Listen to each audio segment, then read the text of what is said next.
जय गुरुदेव। श्री स्वामी विष्णु तीर्थ जी महाराज द्वारा रचित आत्म प्रबोध के पृष्ठ संख्या 151 से आगे। क्रिया योग। तप स्वाध्यायेश्वर प्रणिधानानि क्रिया योग। यह योग दर्शन के साधन पाद का प्रथम सूत्र है। साधन चाहे आध्यात्मिक हो चाहे भौतिक, यह सूत्र सर्वत्र समान रूप से लागू होता है। अन्यत्र औपनिषदीय आदेश है कि स्वाध्याय और प्रवचनों में के सुनने में प्रमाद नहीं करना चाहिए। स्वाध्याय प्रवचनाभ्याम मा प्रमदः, क्योंकि स्वाध्याय और विद्वानों एवं अनुभवी महान पुरुषों के प्रवचनों से मस्तिष्क के बंद ज्ञान द्वार खुलने में बड़ी सहायता मिलती है। नए नए विषयों पर विचार करने की क्षमता बढ़ती है, ज्ञान पिपासा में वृद्धि होती है और शास्त्रों में पढ़े गूढ़ विषयों को समझने के लिए प्रकाश मिलता है। जब तक मनुष्य विद्वानों और महान पुरुषों का सत्संग नहीं करता, घर बैठे शास्त्रों के स्वाध्याय को ही पर्याप्त समझता है, तब तक उसमें जो पांडित्य का अहंकार सिर उठाने लगता है वह नतमस्तक नहीं होता। इसलिए वेदों का वचन है कि स्वाध्याय और प्रवचन दोनों की आवश्यकता है। मनुष्य जितना आगे कर्म क्षेत्र में अग्रसर होता है, उसे उतना ही अधिक ज्ञान की आवश्यकता होती है। नई नई समस्याएं सामने आती है, विभिन्न कठिनाइयों का सामना करना होता है और नए नए अनुभव प्राप्त होते हैं। जीवन एक महान कुरुक्षेत्र है, जिसमें प्रत्येक स्त्री पुरुष को कुछ सीखने के लिए भेजा गया है। जीवन यात्रा का अंतिम स्टेशन तो वही है जहां पहुंचकर लौटना नहीं पड़ता। यत्र गत्वा न निर्वंतते तद्धाम परमं मम, परंतु वहां तक वही सफल यात्री पहुंच सकता है जो रास्ते को जानता हो, रास्ते के देशों अर्थात जगत का ध्यान प्राप्त किए हो, कर्म रूपी यात्रा करने में कुशल हो, अंतिम लक्ष्य को सदा सक्षम रखता हो। स्वाध्याय और प्रवचन उस यात्री के लिए मार्गदर्शक हैं।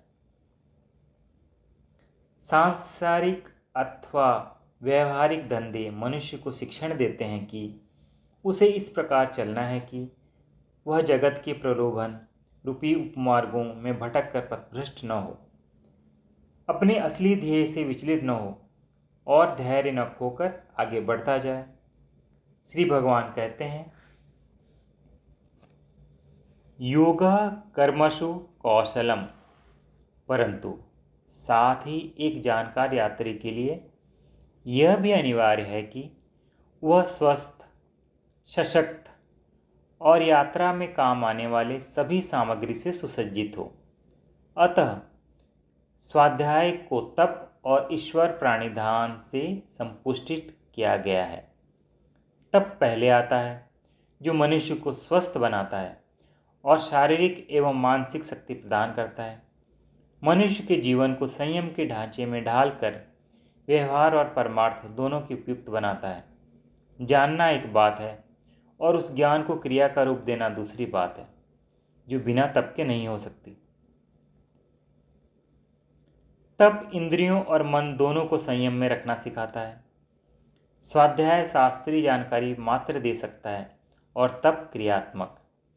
जो ज्ञान बुद्धिगत है वह बिना क्रियात्मक हुए स्थायी नहीं होता, कुछ दिनों में विस्मृत हो जाता है, परंतु अनुभूत ज्ञान की ऐसी बात नहीं है, वह सविस्तार चिंताकित हो जाता है।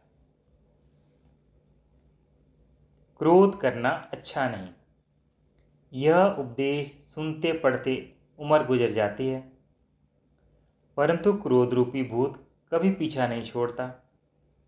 भगवान ने काम, क्रोध और लोभ को नरक के 3 द्वार कहा है, परंतु नरक से कोई बचता नहीं।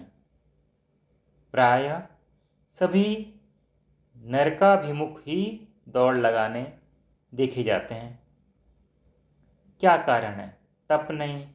तप में युक्त आहार विहार, सोना जागना, धैर्य, निर्भीकता, सदाचार, सभ्य व्यवहार, समय का नियत प्रयोग, कार्य क्षमता आदि सब सम्मिलित है।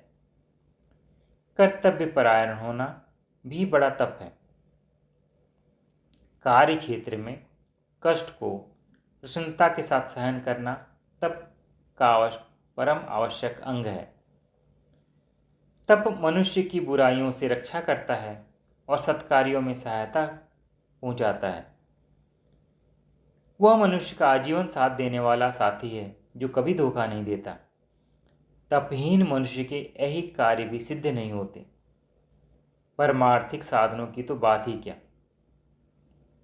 इंद्रियों और मन दोनों के निरोध रूपी संयम को तप कहते हैं, जिसकी अनिवार्यता जीवन के प्रत्येक क्षेत्र में है। वेद कहते हैं कि सृष्टि करने के लिए ईश्वर को भी तप करना पड़ता है। तपसा चीयते ब्रह्म तस्य ज्ञानमयम तप। ब्रह्म तप द्वारा सृष्टि करता है और उसका तप ज्ञानमय होता है। मूर्खों का मूर्खतापूर्ण तप तप नहीं, वृथा शरीर को कष्ट देना मात्र है। अब रहा ईश्वर प्रणिधान, जिसके बिना तप और स्वाध्याय अर्थात क्रिया और जानकारी दोनों निष्फल एवं अपूर्ण हैं।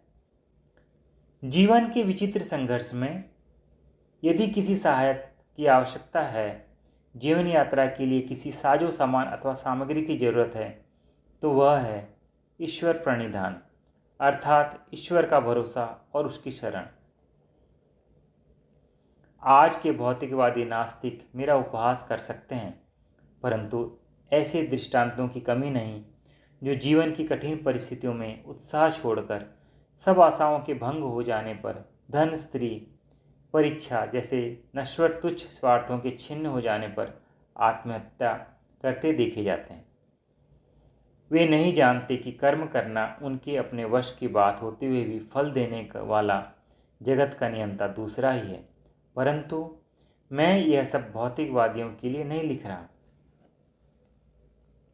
जिन लोगों को ईश्वर के साक्षात प्रत्यक्ष हाथ का अनुभव है, ऐसे मनुष्यों को मैंने देखा है। आस्तिक बंधुओं और बहनों से मेरा यह सानुरोध कथन है कि ईश्वर बुद्धि से उनके भरोसे और उनके अदृश्य तथापि अनुभवगम्य अस्तित्व को अपना नित्य साथी एवं सहायक, मार्ग प्रदर्शक, माता पिता, गुरु, बंधु, किसी भी नाते से संरक्षक मानकर संसार की विकट परिस्थितियों में अभय रहकर तदर्थ या जगत हितार्थ कर्तव्य पालन में जुटे रहें। एक दिन ऐसा आ सकता है कि उसके अस्तित्व का प्रत्यक्षीकरण किसी न किसी प्रकार कर सकेंगे। अस्तु। ईश्वर प्रणिधान क्रिया योग का वह उत्कृष्ट अंग है जिससे मानव जीवन की समस्त त्रुटियां, कमजोरियां जो मनुष्य मात्र में है, ज्ञान की अपूर्णता, उदासीनता, खिन्नता और मानवीय नैसर्गिक कमियां दूर होती हैं। राग, द्वेष, मृत्यु का भय और अजय अहंकार पर जय प्राप्त करने के लिए तो ईश्वर प्रणिधान के अतिरिक्त अन्य कोई साधन अथवा उपाय है ही नहीं। अशांति की घड़ियों में, रोगों के कठिन प्रहारों में, आकस्मिक दुर्घटना के मौकों पर, ऐसी विकट परिस्थितियों में जब मनुष्य किंकर्तव्य विमूढ़ हो जाता है, ईश्वर की शरण के सिवाय दूसरा सहारा नहीं दिखता।